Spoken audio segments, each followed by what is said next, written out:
Добро утро, почитувани слушатели на Радио Лидер, во уште едно издание на Еспресо со Златев и Боцевски. Ивица, мислам дека хиерархиски ти као постар треба да го најавиш нашиот гостин од ово утро. Хиерархиски како постар. Ова е добро. Постар. Да, ама па немам па доволно Шо, чинот ми е многу слаб. Ти имаш, што да ти правам? си резервен офицер во Подпоручник. подпоручник во армијата, јас Да. најблиску до армија сум Band of Brothers филмот што го имам гледано. Па добро и тоа е некоја основа. Да го представиме нашиот гостин од ово утро, генералот Павле Арсовски, кој сега е во политика, односно носител во третата изборна единица на политичката партија. Знам. Добро утро, генерале. Добро утро, господа, добро утро, одлична ви е емисијава, многу гледана, многу интересна и одлична студија. Браво за вас. Благодариме за убавите зборови. Ванковска вели дека не е многу импровизирано студиото, ама за вкусовите не се дискутира. Генерале, зошто одлучивте да влезете во политика? Обично во Европа, па еве, во Америка и во Израел има многу случаи каде луѓе кои биле воени лица влегле во политика и станале дел од највисоката власт, да речеме, не знам, Бенџамин Нетањаху беше високо позициониран во армијата. Претходно имавме такви прилично случаи во Соединетите Американски држави. Болсонаро беше додуше од пониска позиција од вас, од капетан дојде тој, но вие зошто одлучивте да влезете во политика? Тоа е стандард некаков на запад да високите војни офицери после пензионирањето наоѓаат друг ангажман. Најчесто тоа е во невладиниот сектор или некакви институти или такви работи. Па не знам како да ви кажем, јас лани во мај се пензионирав, долго време размислував што понатаму, за каков ангажман да се одлучам, дали воопшто да се одлучам или да си седам дома во комфортна зона. Сум отслужил кон патковината 33 години, поминав 2 војни, командував со големи состави во Арама. Меѓутоа едноставно состојбата во Македонија е толку лоша, толку е системов деградиран, толку работиве не чинат. Не можете да посочите со прст што е добро во држава, ако не е времето и географијата. И едноставно реков морам да се вклучам, морам да излезам од комфортна зона, морам нешто да направам за државата поинаку отколку што е служба со оружје во рака, во униформа. Во таа, како да кажем, во таа одлука најмногу влијаеше и поддршката на семејството, доколку ја немав, дефинитивно немаше да го направам тоа. И можеби трета работа е што имав опција која ми одговара.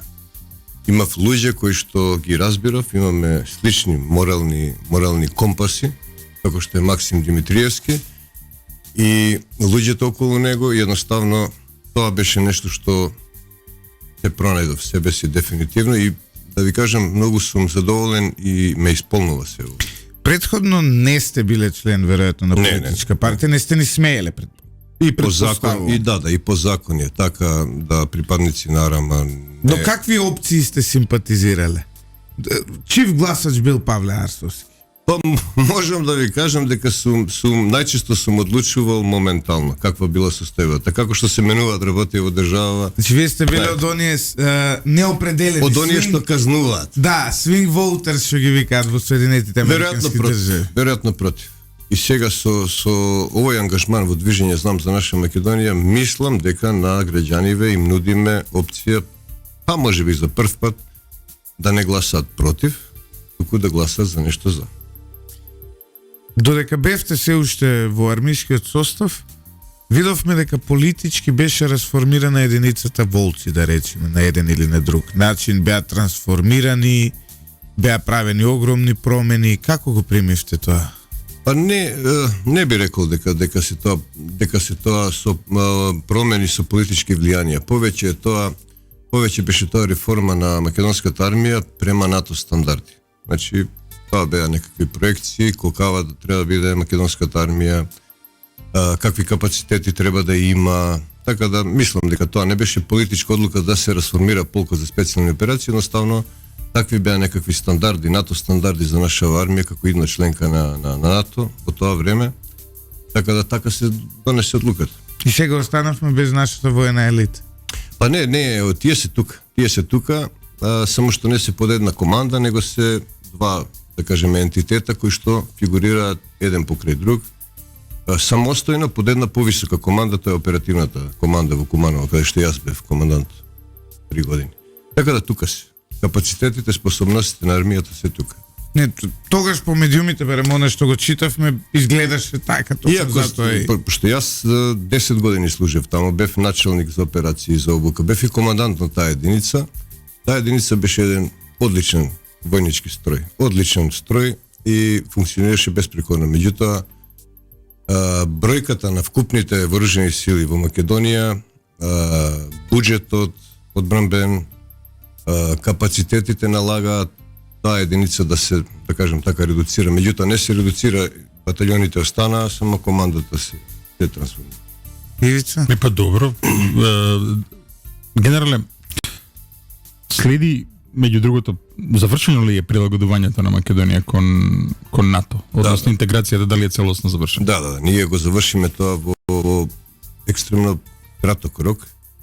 Значи, ние сме во постојана трансформација, како да ви кажем, од 95-та година, кога прв пат влегуваме во партнерство за мир.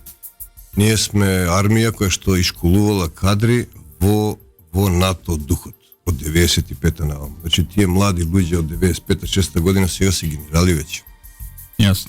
Така да, ние беме во сите тие 25 години во таа НАТО приказ на НАТО стандарди. Ова крајното што беше пред самото воено интегрирање во НАТО беше нешто што за нас не представуваше проблем и ние сме во рекордно краток рок го направивме. Сега да преминеме кон политиката. Не, имам уште едно воено прашање, па ќе со реклами, после ќе преминеме на политика. Пред рекламите уште едно воено прашање. Постојано ги гледаме овие, излегуваат фотографии од мизерните услови во касарните. Ќе дојде тук таму по некоја слика од тоа каква храна им дале на луѓето кога се на оние воени вежби, некои конзерви од со сомнителен квалитет. Постојано гледаме дека војниците немаат униформи, па ги шијат дома, па сами нешто прават и така натаму.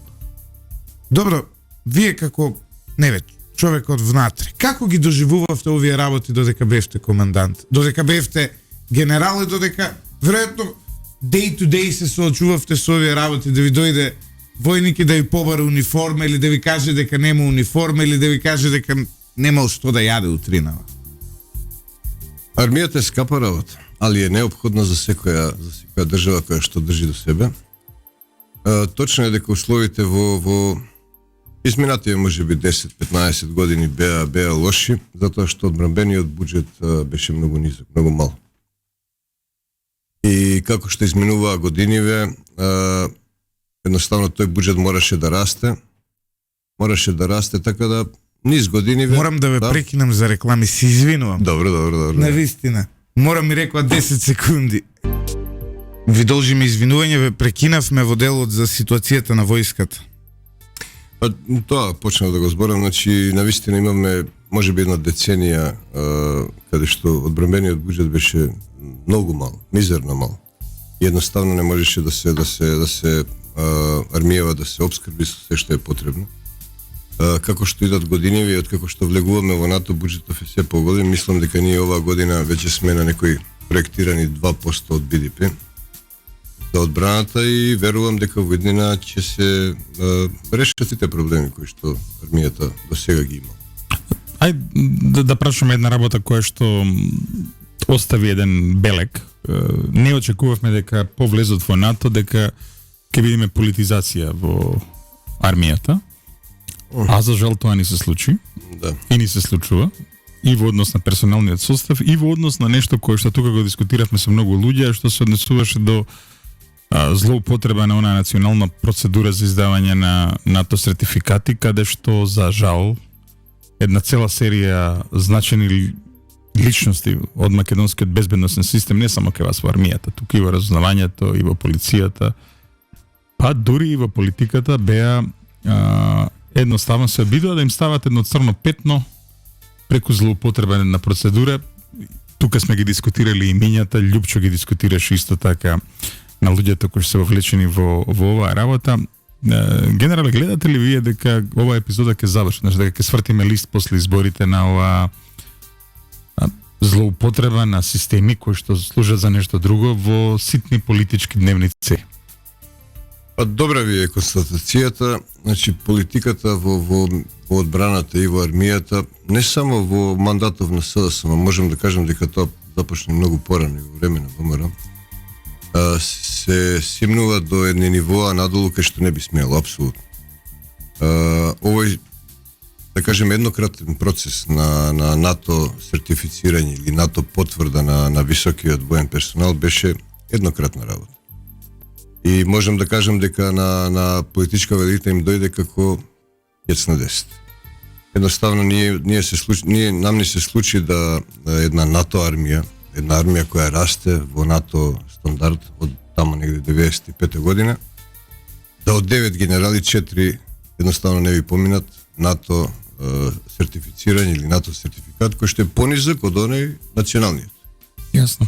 Че сите генерали, сите полковници, сите се носители на највисокиот национален сертификат државна тајна. Знаете што тоа значи? Знам, јас го имам, да. Какви документи се работи, какви документи се изработуваат и потоа ќе ви дојде еден процес пред влезот во НАТО да треба да ве проверат за строго доверливо и да ви кажат, вие не сте за тоа. А сте израснале во армијата, сте работеле 30 години, постојано сме биле проверувани, сертифицирани и така натаму.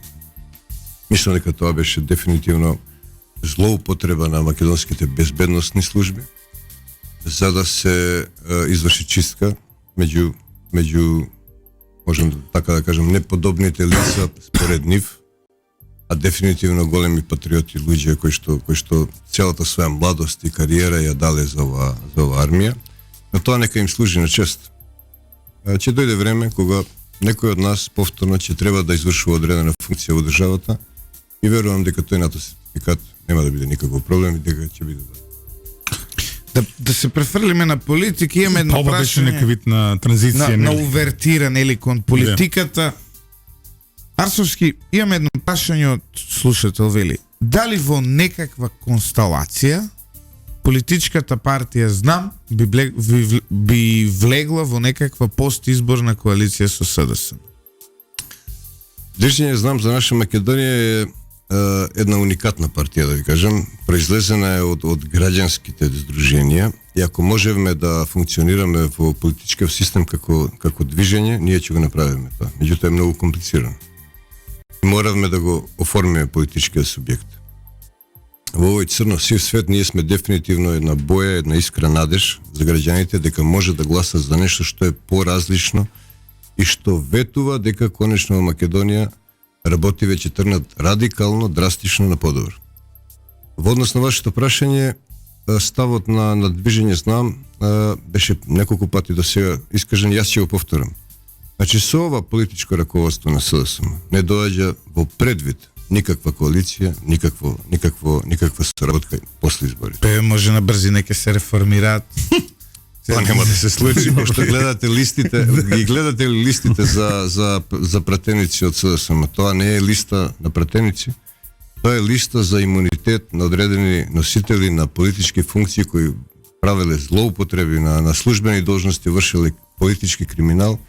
Тие се тамо само за да стекнат имунитет, за да не бидат пред законот и пред органите на прогонот. Може да слушнеме една оценка, претпоставам дека се уште функционирате штабски, така што не сте имале можност да се сретнете како раководство на Знам, меѓутоа оценка на изборите на првиот круг и на вашиот резултат нормално. А како да ви кажам, денот на изборите беше таков што донесе една предвидлива работа, тоа беше победата и тоа убедлива победа на кандидатот за претседател на ВМРО ДПМН, професорката Гордана Силјановска-Давкова. И друго позитивно во денот беше резултатот на движење Знам за наша Македонија, резултатот на Максим Димитриевски, дефинитивно еден извонреден резултат. Да. Се ова друго беше горе-долу во рамките на очекувањата. И поразот на Пендаровски, до таква разлика тоа може би некој разочара. Например, Ванковска од неја се очекуваше да биде во трка со Димитриевски. Вие сте сега во изборната единица 3. Таму се соочувате со многу интересна констелација на Насили, да. на сили. Значи, имат двајца бивши припадници на армијата, тука сте вие и Ковачки, кој во хиерархијата бил под вас, веројатно. Да, сме соработували на 3-4 позиции, да, сум му бил предпоставен 2-3 пати во кариерата. Потоа, тука е од СДСМ Сања Лукаревска, која нема воено искуство, има искуство од УЈП. Меѓутоа е фит, здрава е. Ама така се што- види сега да водиш војна со сите фирми во Да, државата. и тоа е, да. Она е од перманентна војна доаѓа со наплати на ДДВ, на ова, на она, блокади. Но сериозен лик во СДСМ. Од Точно. левица е Борислав Крмов. еден од досегашните И- пратеници. Тука негде завршуваат оние кои се со Да, шанси во да главно, влезат да во влезат во собранието. собранието, Да, сега, да. да, може би не фер да ги запоставиме другите, ама ако седнеме сите листи да ги читаме, навистина ќе биде проблем за времето. Како ќе ги оцените вашите против кандидати во изборна единица 3 и како се однесувате досега и како во иднина? Јас сум постојан на терен, значи овие 2-3 недели и во делот на кампањата за кандидатот за претседател Максим Димитриевски само продолживме за парламентарните избори. Секој си ја тера својата агенда, јас имам моја агенда со нашите луѓе. Ова што го кажавте за штабското работење, ние сме за кратко време, за 4 месеци, одлично организирана партија. Значи ние имаме над 60 општински штабови на цела држава, а да не кажем дека само во Куманово се едно 40. И поздрав до кумановците, пошто се стварно силни и јаки.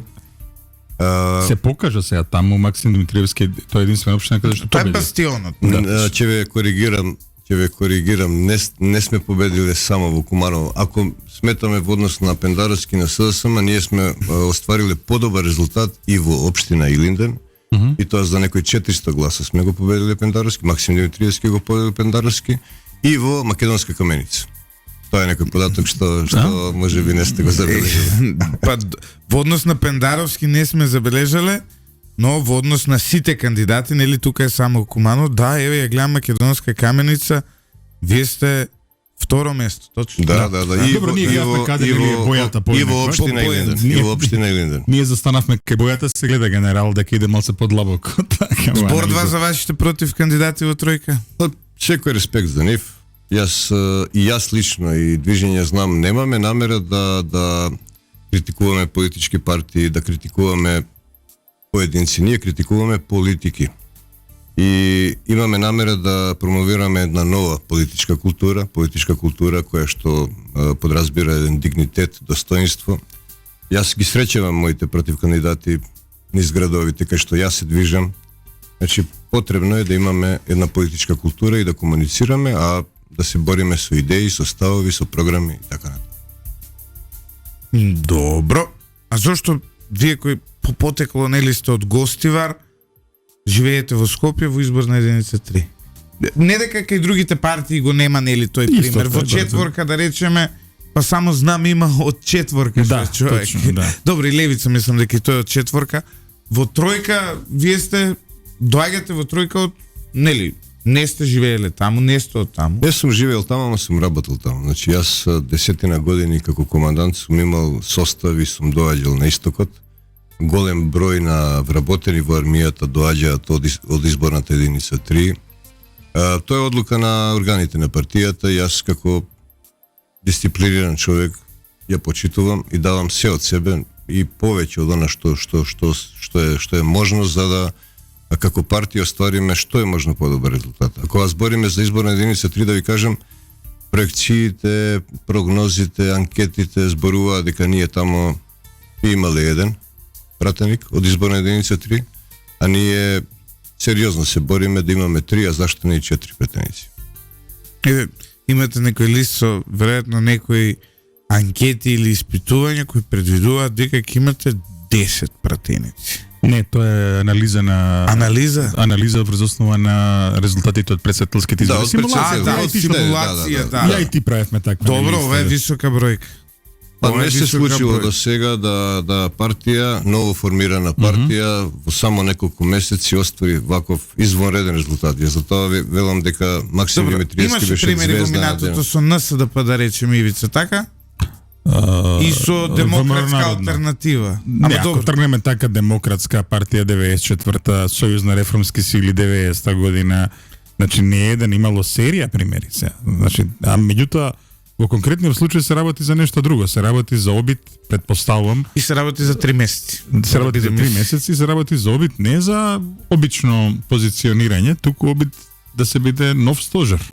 Па не можеме, знаете како, не можеме ни да се споредиме, нити може да не споредуваат со било кој од овие партии, затоа што нашето членство е, така да кажем, хетерогено. Доаѓаат луѓе поранешни симпатизери на СДСМ.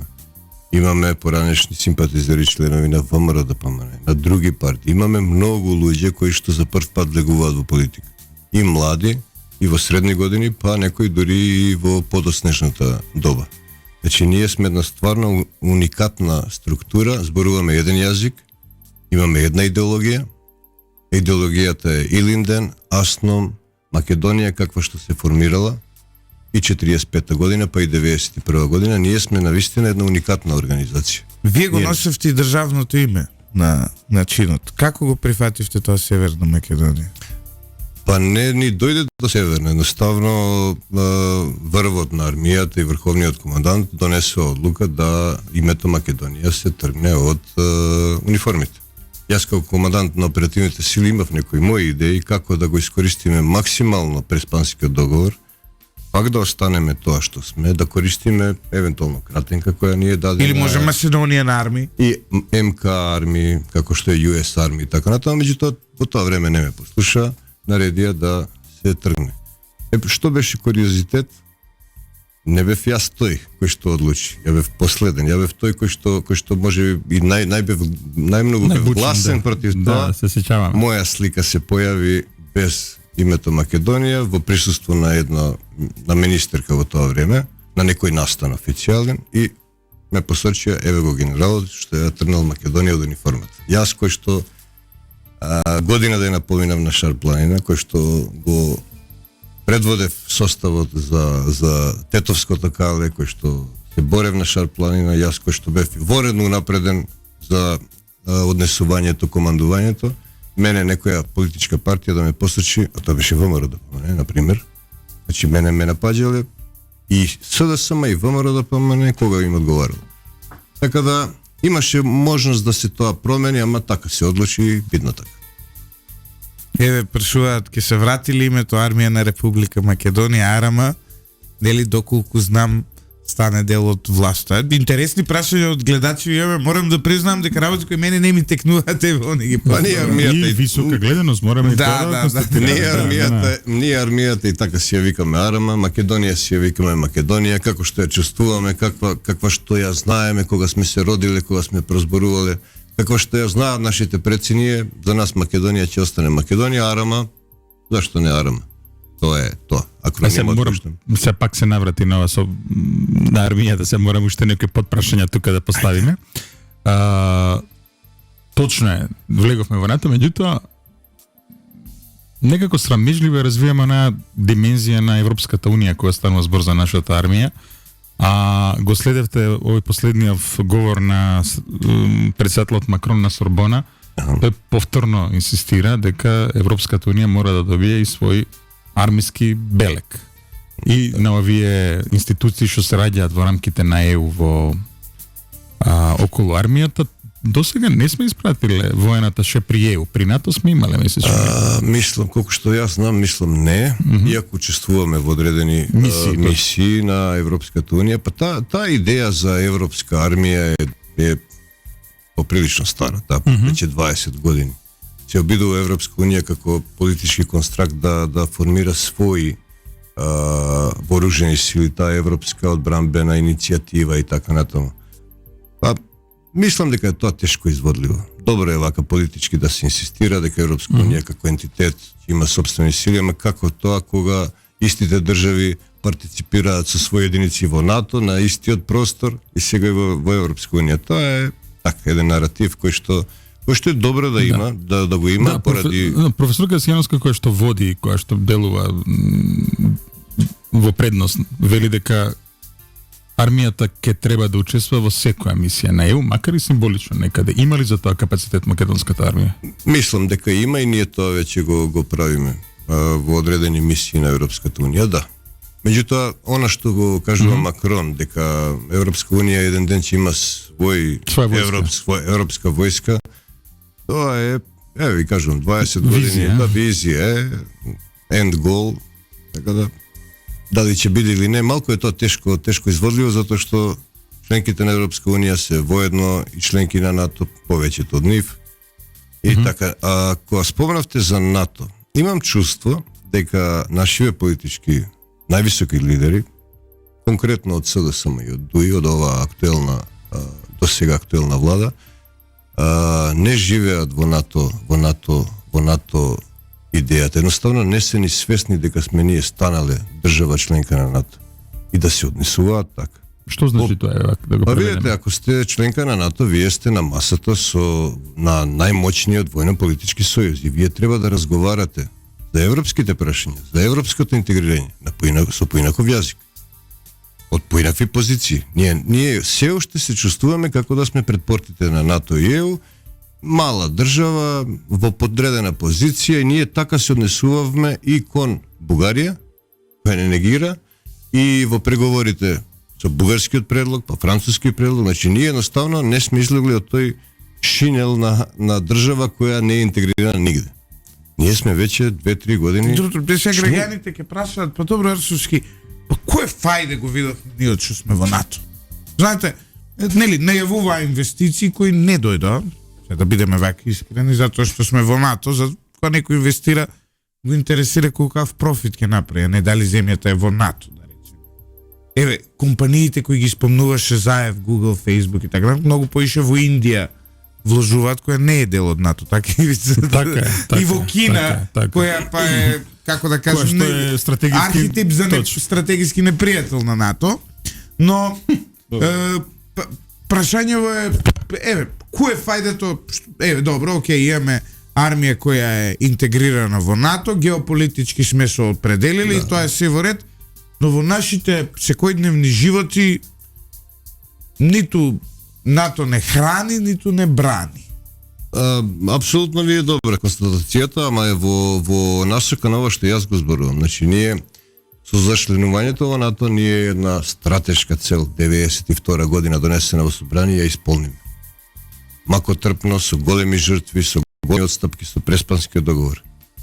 И таа работа е завршена, ние сме геополитички во структурата на НАТО. Ние сме членка на најмоćниот војно-политички сојуз во историјата на човештвото. Од друга страна, политичариве требаше таа работа да ја искористат и да ние имаме и економски бенефит од членството во НАТО. Нашите компании да се прилагодат, да учествуваат на тендери, на набавки, на такви работи, да се промовира дека сме членка на НАТО, тоа е добро и за бизнис климата, за инвестициите странски и така натаму. Не го искористија тоа. Не само тоа, него и во преговорите со Европска Унија не се однесува како членка на НАТО. Често пати ќе видите некој политичар ќе каже наша стратешка цел е евроатлантско интегрирање. Атлантско сме се интегрирали. За во Европска Унија зборува. Значи не се излезени од мајнсет. Ова што го прашавме, нели, кога не беше тука Јакимовски, околу наменската индустрија, барем таму имавме шанси, нели? Сега со членството во НАТО, меѓутоа не видовме во овие години на членство во НАТО некој обид. Покрај сите овие набавки, тука има едно интересно прашање, веројатно ќе биде интересно за вас, вели, што мисли, каде беше тоа? Да.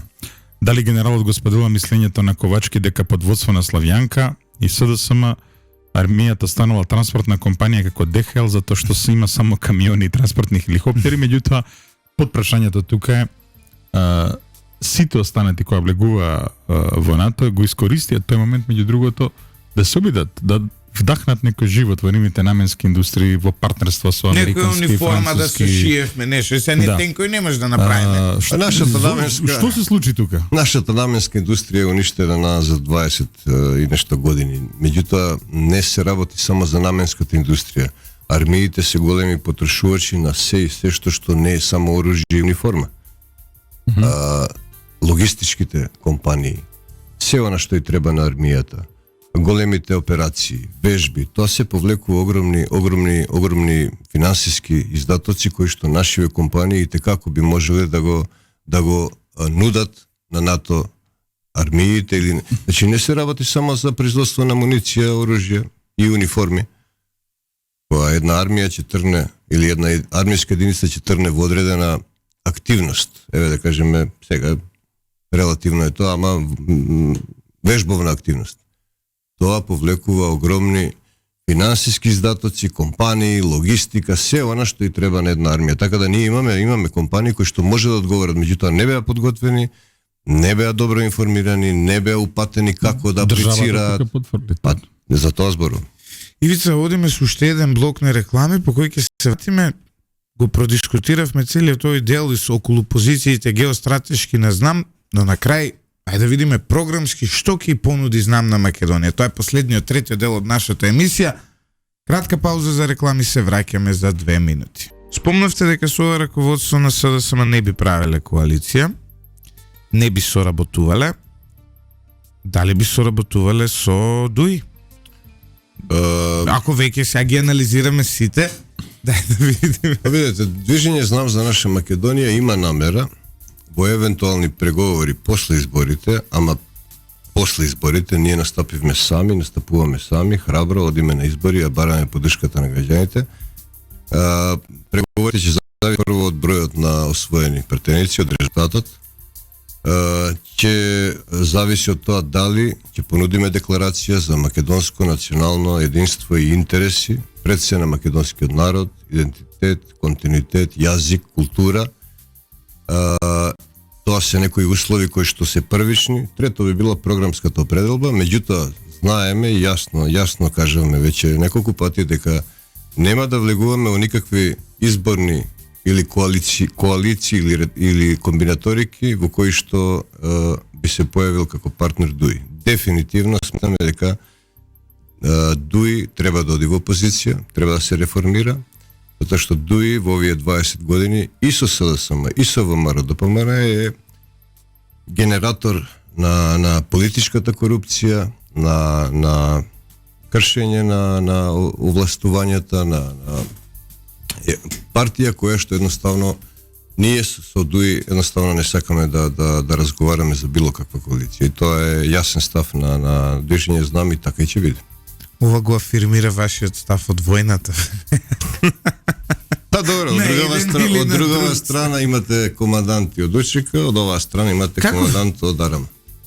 Како ви беше чувството кога Талат Џафери беше министер за одбрана? Вака човек со кој на нишан сте се држали. Но и колеги биле претходно Паварама. Да, точно. Малце повеќе значено е тука, па и војна. Јас би кажал какво е чувството на сите оние кои што ја бране оваа држава 2001 година, не само јас, него илјадници луѓе, офицери, подофицери, војници, резервисти, кога гледате дека тие што ја напаѓале државата доаѓаат во парламент, вршат државни функции, се министри, се пратеници, а што ние како држава сме дале за бранители, за оние што ја бранеа државата. Стојан Шенгелов имаше иницијативи, беше дел од власта и постојано му пропагаат тие иницијативи. Ќе дојде време кога ние, доколку сме во власта или како опозиција, тоа сакам исто така да го истакнам, ние не по секоја цена ќе разговараме за владина коалиција. Ние сме подготвени да останеме во опозиција како конструктивна опозиција и од позиција на опозиција да притискаме да ги оствариме нашите идејни начела од програмата и од нашата идеологија. Ивица, во делот на програмата, ти мислам дека повнимателно ги проучи програмите на сите партии. Јасно. Она што е прашањето кое што сакаме да го поставиме е дали знам смета на учество во идната влада. И по кој принцип, јајве? Кои се тие 5? Не може 5 да се. 10, колку се 3, кои се тие нели принцип, која е македонската платформа која вие ја нудите како алтернатива? Ние ќе ја понудиме после изборите, ќе ја понудиме на сите политички партии, пред се на тие што сметаат или ќе бидат во ситуација да формираат влада, доколку таа декларација за национални македонски интереси, значи зборам и за државни и особено за македонскиот народ, ние доколку таа декларација не се потпише од сите, ние нема да воопшто да разговараме за било какво коалицирање. Во делот на програмата би сакал да кажам следно. Нема време да ги прочитам баш програмите на други партии. Да. Кои се вашите главни постулати и за економијата, но и за решението? Спомнавте, не сакате да попуштите пред она барање бугарите во уставот. Максим Димитриевски на бугарска телевизија се караше за таа работа. Да, го направи тоа што ни еден македонски политичар не го направил на бугарски терен. Да, но која е алтернативата кога јасно од ЕУ ни велат нема промена на преговарачката рамка?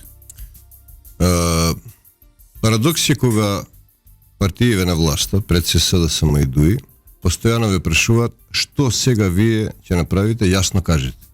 Тие што 7 години не го консултираа народот, не разговараа со опозицијата, криеа детали од Преспанскиот договор, од договорот за добро соседство, од преговорите, наводни преговори со Европската унија за францускиот предлог. Тие што тоа се не го споделуваа на време, а гледаат дека немаат поддршка ни во парламентот, ни од државата, ни од народот, тие сега ве прашуваат, а сега вие што ќе направите? Тие толку ја закомплицираа работа, ја доведоа Македонија пред зид и ние немаме кај да одиме назад, ние мора да се бориме. И ние ќе се бориме. Ќе разговараме и на релација Скопје-Софија, ќе разговараме и со Европската унија, и со нашите стратешки партнери, САД. Ние мора да изнајдеме решение од оваа ситуација, од овој ќрсокак. Јасно кажеме, веројатно сме прва партија, мислам дека после тоа и ВМРО да помене го превзеде тоа и некои други партии, дека генерално ние немаме проблем бугарите како мала група дел од бугарскиот народ да влезе во преамбулата на македонскиот устав. Но иако сите први братучеди им се македонци на тие што да бидеме вака да не влегуваме во историја, има многу што да кажам за историјата и на бугарската држава, нација, како е формирана. Изборуваме за овие наши македонскиве бугари, тие 3.500. Да ги прашате нивните први братучеди, сите се македонци. Но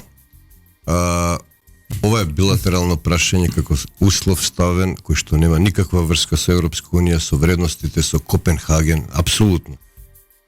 Ние мора да разговараме дека и ова да се случи, како уставни промени, тие на некаков начин да имаат одложено дејство тогаш кога ние ќе станеме полноправна членка на НАТО. И сметаме дека тоа може би излез од оваа безизлезна ситуација. Затоа што декларацијата на бугарскиот парламент има над 30 услови само за Македонија. И ние знаеме дека доколку овој услов го исполниме, ние ефективно ќе ги почнеме преговорите. На првиот чекор ќе добиеме следен услов и следен услов. Ние имаме работа со држава која го негира постоењето на македонскиот народ. Тоа е многу сериозна работа. И власта не смеела апсолутно да пристапи во ваков процес со Бугарија. Едно прашање кое што ми го поставуваат сега доека трае емисијата, вели јасно ни е дека знам до сега се позиционира како партија која што има решение да речеме за оние најтврди државни сектори. Зборуваме за армијата, полицијата, дипломатијата и така натаму. Но подпрашањето е Македонија после владењето на оваа власт ке мора сериозно се зафати со економијата. Има ли знам кадровски решенија која што може да влезат во идната влада и кои што може да дадат придонес во ова економско заздравување на земјата? Дефинитивно да. Да ви кажам дека имаме извонредни луѓе од различни области, докажани експерти. Еден од постулатите на нашата програма Проглас за достоинство на Македонија е Македонија да биде во што е можно поголем процент самоодржлива држава. Самоодржлива пред се во енергетиката и во земјоделието, односно производството на храна. Имаме ситуација во Македонија каде што земјата, обработливата земја се дава на поединци огромни површини кои што за тоа земаат субвенции, а не произведуваат ништо. Од друга страна имате реални фармери земјоделци кои што немаат земја и со мали парцели не може да обстојат.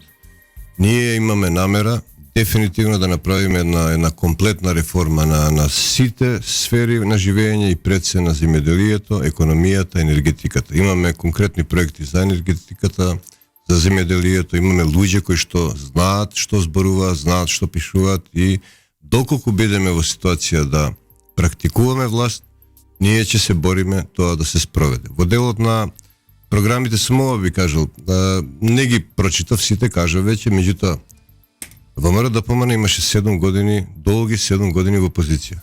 Па за очекување дека направиле една обемна програма со над 1000 проекти. За 7 години со граѓаните се среќавале, ги гледале дефекти. Ние, нашата програма е многу кратка, многу концизна, меѓутоа повеќе, да кажем така, начела на практикување на власта, начела на однесување, честно, поштено, домаќински.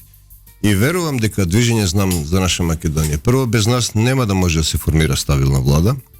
И втора работа е дека ние дефинитивно ќе бидеме коректор на досега етаблираните партии, а јасно е дека ВМРО ДПМН ќе освои мнозинство пратеници, коректор на нивното владење. Затоа што ако ставите партија било која со голем резултат, знаете каде води тоа. Ако нема коректор кој што ќе коригира како владее да влада. Имате напади огромни периодов од левица.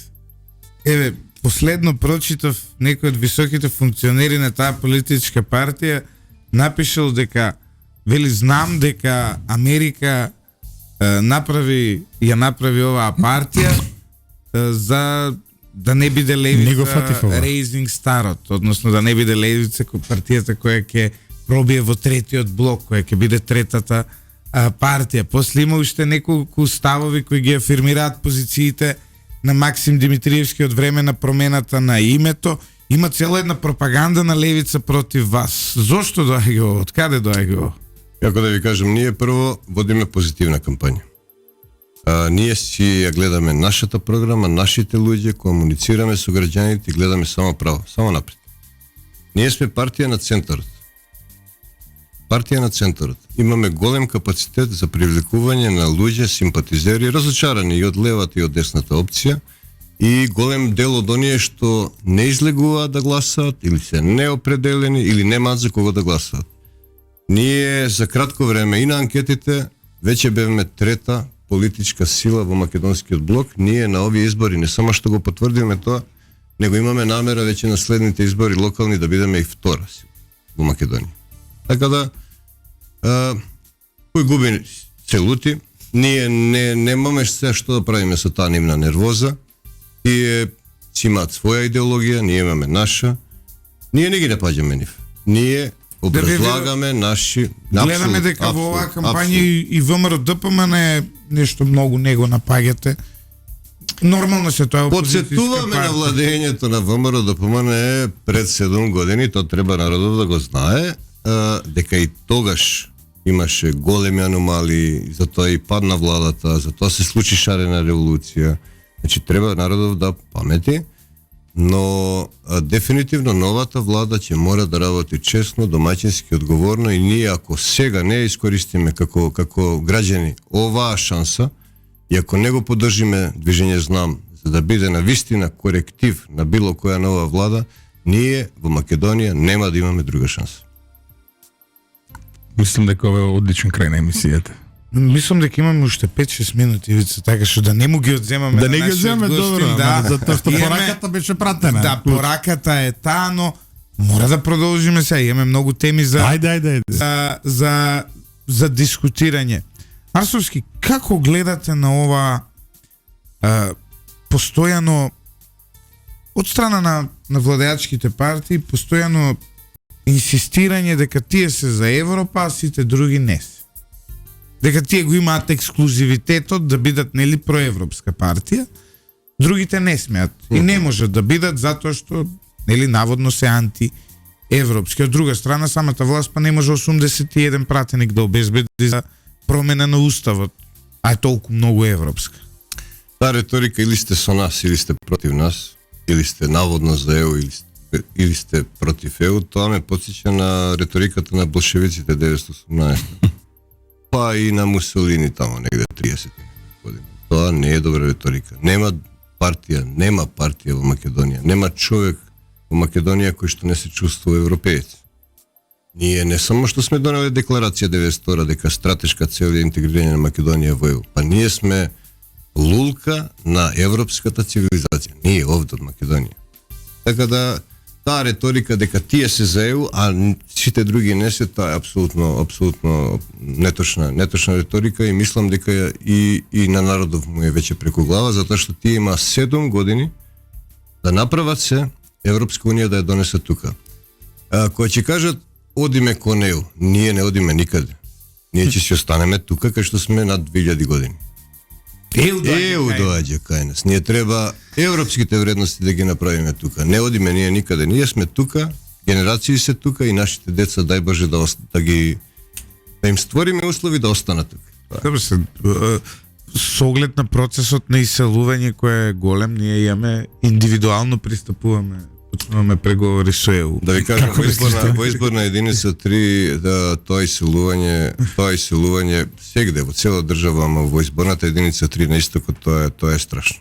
Значи, бројките се такви да цели градчиња, градови и нема веќе. Не можете да најдете луѓе по улици. Пробишти, Делчево, Каменица, Берово, Виница, нема луѓе. Ако нешто не превземеме подитно како политика, како политичари, ние навистина ќе ја иселиме државата и некои други луѓе ќе дојдат на овде. Од каде ќе бидат тие луѓе, кој па тој што многу ќе сака да живее овде е прашањето. Најподобро да не правиме средна држава, па како да ви кажам, имате плодна држава, имате плодна почва, имате идеална клима, имате вода, имате шум, имате се што му треба на еден народ. Знаете, да обстојува. Најголема срамота е Израел кој по глава на жител да произведува повеќе овоши и зеленчук од нас, од пустиња. Од пустина иста територија мање више тука негде. Од пустиња прават плодна почва, а ние на плодната почва ставаме фотоволтаици. Неверојатно. Значи, на прва категорија земјиште имаме намера, во програмата тоа го испомнуваме, го наведуваме, имаме намера да го задржиме обработливото земјиште и тоа да се даде на реалните фармери и субвенции да добиваат на она што ќе го произведат. А сега давате земја, давате субвенции, пола од тие пари се враќаат во владеачката партија, пола идат на друга страна, земјата не се обработува. Ова како во она, нели, со Крале Марко, пола пие, пола шарцу дае. Така е, така. Нема, тоа е ствар.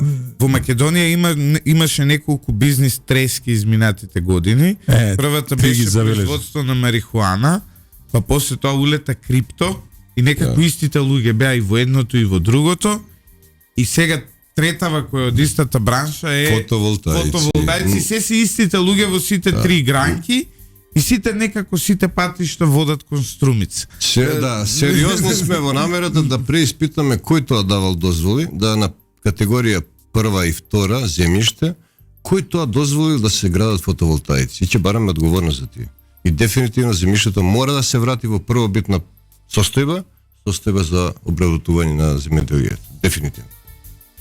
Друга исто така тема која е значајна во тројка е тоа што индустријата која е прилично мала таму, има многу ниски плати.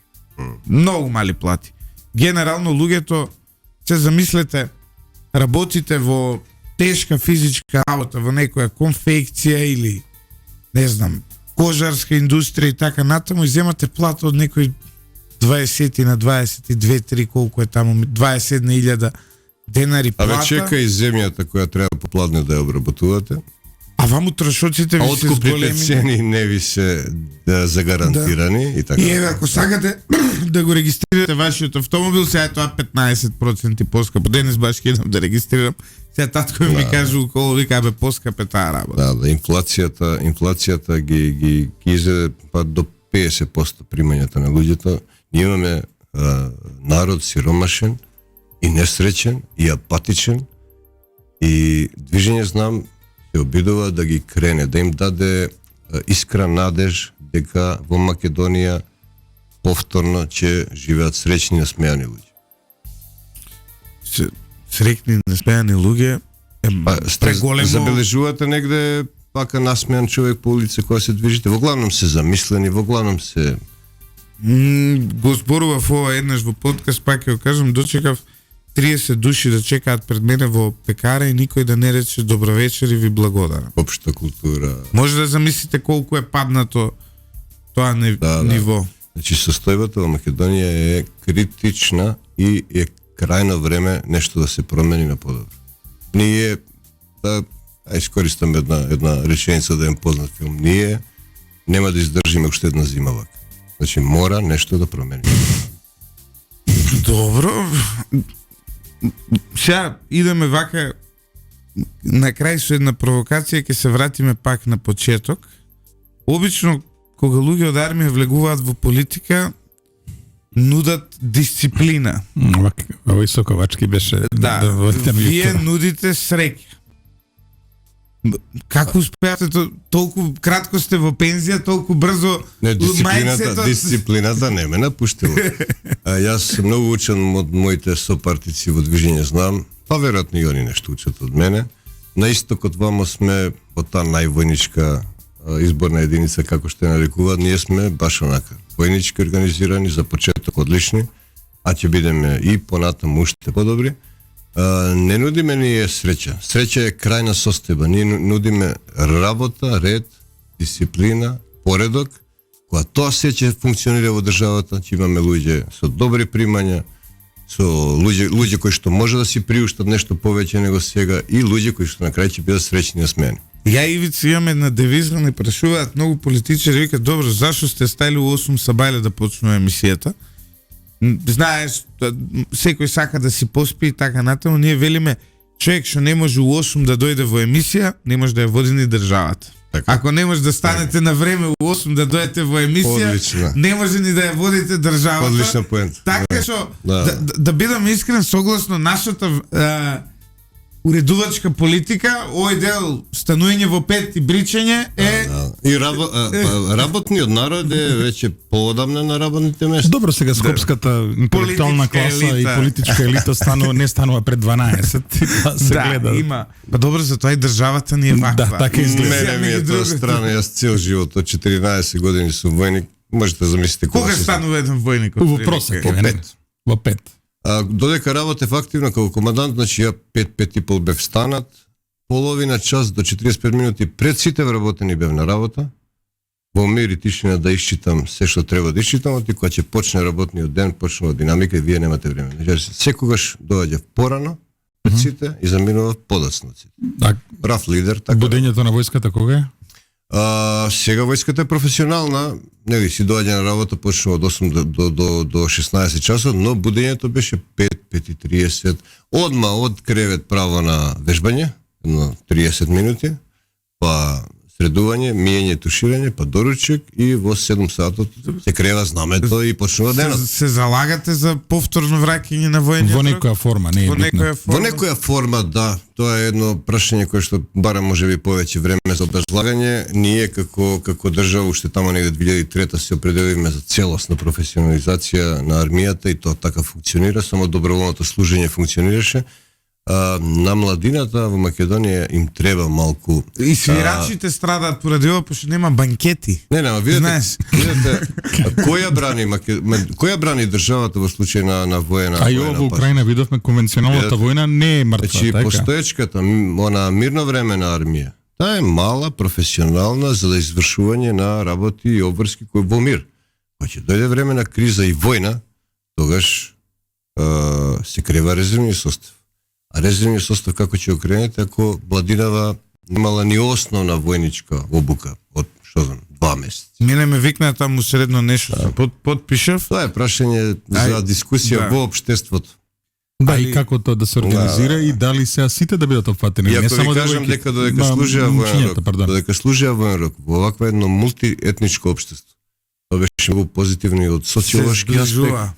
Значи тие од западот служија на истокот, овие од истокот негде на југозападот, македонци, албанци, турци, роми, срби, бошњаци, власи, сите живееа неколку месеци заедно. тие пријателства војнички остануваат. Тоа беше и одличен начин да Интеграција, точно. Интеграција. Тоа нам како држава многу ни користеше во тоа време. Сега го нема тоа. Сега од градинка до факултет учат на своји јазици, ние сме длабоко За жал, вертикално главниот проблем- поделена Заради војната во Украина За жал, се зборува главниот проблем точно. не е ни тоа што учат на своји јазици, главниот проблем е што сите блеат во телефони од градинка па до факултет, која ќе погледнете. Ви благодарам многу. Генерале, тука негде завршуваме, го исцрпивме нашето време. Почитувани слушатели, останете со 98,1.